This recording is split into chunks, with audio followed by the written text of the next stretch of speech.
Hey there. Subscribe to my channel. And also press this bell icon. بسم اللہ الرحمن الرحیم. السلام علیکم ورحمۃ اللہ وبرکاتہ. عمران اسلامک اسٹوڈیو کے معزز خواتین و حضرات، امید کرتے ہیں کہ آپ خیریت، عافیت اور سلامتی کے ساتھ ہوں گے. اللہ رب العزت سے دعا گو ہوں کہ اللہ رب العزت آپ کو خیریت، عافیت اور سلامتی کے ساتھ رکھے.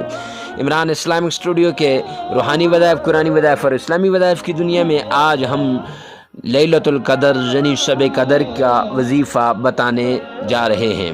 آج کا یہ وظیفہ جو آدمی اس وظیفے کو کرے گا، یہ 23ویں شب کا خاص وظیفہ ہے.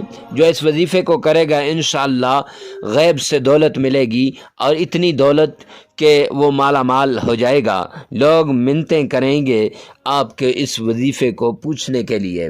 تو وظیفہ بتانے سے پہلے اگر آپ ہمارے چینل پہ نئے ہیں تو ہمارے چینل کو سبسکرائب کر دیں، ساتھ لگے ہوئے بیل آئیکن کو لازمی پریس کر دیں تاکہ ہر نیا آنے والا وظیفہ سب سے پہلے آپ تک پہنچے.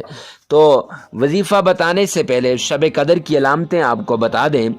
حضرت عبداللہ بن عباس رضی اللہ عنہما سے روایت ہے کہ رسول اللہ صلی اللہ علیہ وسلم نے شب قدر کی نشانیوں کے بارے میں فرمایا: شب قدر نرمی اور آسانی والی اور خوشگوار ہوتی ہے.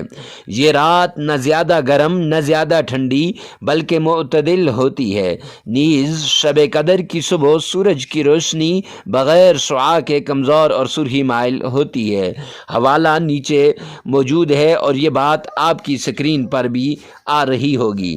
تو شب قدر کی خصوصی دعا جو آپ 21، 23، 25، 27، 29 کو مانگ سکتے ہیں، یعنی آخری عشرے کی طاق راتوں میں، وہ حضرت عائشہ صدیقہ رضی اللہ تعالیٰ عنہا سے روایت ہے. وہ فرماتی ہیں کہ میں نے آپ صلی اللہ علیہ وسلم سے عرض کیا: یا رسول اللہ، اگر مجھے شب قدر کا پتہ چل جائے تو میں کیا دعا مانگوں؟ تو نبی پاک صلی اللہ علیہ وسلم نے ارشاد فرمایا کہ یہ دعا مانگو.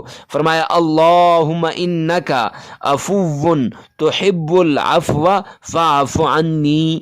آپ کی سکرین پر بھی آ رہی ہوگی: اللہم انکا عفو تحب العفو فاعف عنی. یہ ترمذی شریف کی روایت ہے، اور ترمذی کی یہ روایت نمبر 3513 ہے. حوالہ آپ کو نیچے نظر آ رہا ہوگا. تو معزز خواتین و حضرات، وظیفہ اس کا یہ تو شب قدر کی خاص دعا تھی. تو 23ویں کا خاص وظیفہ یہ ہے کہ اول آخر آپ نے 3 بار سرکار دو عالم صلی اللہ علیہ وسلم کی شان میں درود پاک پڑھنا ہے، اور پھر اس کے بعد آپ نے 1000 بار استغفار کرنا ہے: استغفر اللہ ربی من کل ذنب واتوب الیہ. اور اس کے بعد آپ نے یہ دعا مانگنی ہے. یہ دعا آپ 41 مرتبہ بھی پڑھ سکتے ہیں، یہ اللہم انکا عفو تحب العفو فاعف عنی والی. تو انشاءاللہ آپ کی ہر مراد پوری ہوگی. تو معزز خواتین و حضرات، ایسی عمدہ وظائف، روحانی وظائف، قرآنی وظائف کے لیے ہمارے ساتھ جڑے رہیے. ملتے ہیں نیکسٹ ویڈیو میں نیکسٹ وظیفے کے ساتھ. تب تک کے لیے اللہ حافظ.